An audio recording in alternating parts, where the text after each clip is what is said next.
মানে আজি কেইদিনমানৰ আগতে আমি আমাৰ মাননীয় মুখ্যমন্ত্ৰী আৰু পশুপালন মন্ত্ৰী ফেচবুক পেজৰ জৰিয়তে আমি গম পালো যে চিপি গ্ৰুপ নামৰ থাইলেণ্ডৰ এটা কোম্পানীয়ে অসম চৰকাৰৰ পশুপালন বিভাগৰ সৈতে কথা বাৰ্তা চলাই আছিলে। তেওঁলোকে অসমৰ যি গাহৰি ক্ষেত্ৰ আছে, বৃহৎ এখন গাহৰি বজাৰখন তেওঁলোকে বিনিয়োগ কৰাৰ কাৰণে আমি এই বিষয়টো গম পোৱাৰ পাছতে গাহৰি পালক সন্থাৰ ফালৰ পৰা এটা তাৎক্ষণিক প্ৰতিক্ৰিয়া দিয়া হ'ল।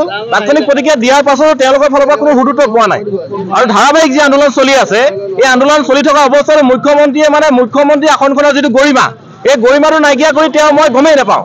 দুদিনমানৰ আগতে যিজন মুখ্যমন্ত্ৰীয়ে এটা ফেচবুক পেজত এই বিষয়টো অৱগত কৰিছিলে, এতিয়া এনেকুৱা ফটো আমি কৰি আছে আমাৰ মুখ্যমন্ত্ৰীয়ে, তেওঁ গমেই নাপায়। ইয়াৰ পাছত হৈছে তাতকৈ ডাঙৰ কথা, আমাৰ যি উদ্যোগ মন্ত্ৰী বিমল বৰাই ND24 আজি অলপ দিনৰ আগতে সাক্ষাৎকাৰত কৈছে যে আমাৰ গাহৰি পালকসকলৰ কাৰণে এটা নতুন দিগন্ত সূচনা হ'বলৈ গৈ আছে।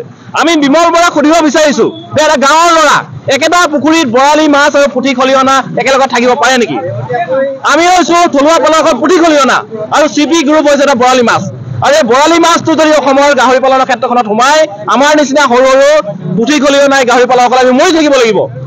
আৰু তেওঁলোকে ইমান বাৰম্বাৰ আমি কৈ আহিছো, আমাৰ ভোটে তেওঁলোকে চৰকাৰ গঠন কৰিছে, আমাৰ কথা শুনিব লাগিছিলে, কিন্তু আমাৰ কথা তেওঁলোকে শুনা নাই। তেওঁলোকে বিদেশী কোম্পানীৰ সপক্ষে ওকালতি কৰি আছে। আমি এটা কথা ক'ব বিচাৰিছো যে তেওঁলোকক আমি যিটো আত্মনিৰ্ভৰ অসমৰ কথা তেওঁলোকে কৈ আছিলে, আমি তেওঁলোকক কোনো সহযোগিতা অবিহনে নিজে আত্মনিৰ্ভৰ হৈ আছো। মানে তেওঁলোকে আমাৰ আত্মনিৰ্ভৰ হোৱাটোকে তেওঁলোকে হিংসা কৰিছে নেকি? মানে আমি পেটে ভাতে জীয়াই থাকিব লাগে আৰু এইটো ক'ব বিচাৰিছে নেকি যে তেওঁলোকে যে আমাৰ নিজৰ মানুহজনী নিজৰ ল'ৰা ছোৱালীকেইটা ঘৰত থৈ আমি চাউথত কাম কৰিবলৈ যাব লাগে, এইটোৱে ক'ব বিচাৰিছে নেকি তেওঁলোকে? অসমত কিমান মান গাহৰি পালকে এনেকুৱা ধৰণৰ এই সমস্যাটোৰ পৰা ভুগিব? কিমান হ'ব অসমত? আপোনাৰ ব্যৱসায়িকভাৱে আৰু পৰম্পৰাগত যি গাহৰি পালন চলি আছে, প্ৰায় 10 লাখ মানুহে গাহৰি পুহি আছে। আৰু ইয়াৰ লগত আপোনাৰ যিসকল গাহৰি কাটিং কৰা বেপাৰীসকল আছে, আমাৰ দানা বেপাৰীসকল আছে, এই 10 লাখতকৈ বহু গুণে সংখ্যাটো বাঢ়ি যাব।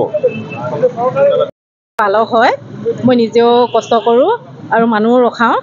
মোৰ গাহৰিবিলাক সেই 2013 চনতে চব মৰি গ'ল। 200মান অধিক গাহৰি আছিলে আৰু মই চৰকাৰৰ পৰা কোনো সঁহাৰি পোৱা নাই। মই নিজেই স্বাৱলম্বী হৈছিলোঁ সেই গাহৰিবিলাক পুহি, কিন্তু মৰি যোৱাৰ পাছত মই বহুত জুৰুলা হৈ পৰিলোঁ। এতিয়া মই লাহেকৈ বিজনেছ আৰম্ভ কৰিছোঁ অলপ লৈ কেনে, যাতে চৰকাৰে চিপি গ্ৰুপ কোম্পানী আমাৰ অসমত যাতে নানে, সেয়াই আমাৰ পালক ফালৰ পৰা অনুৰোধ জনাইছোঁ মুখ্যমন্ত্ৰী ছাৰলৈ।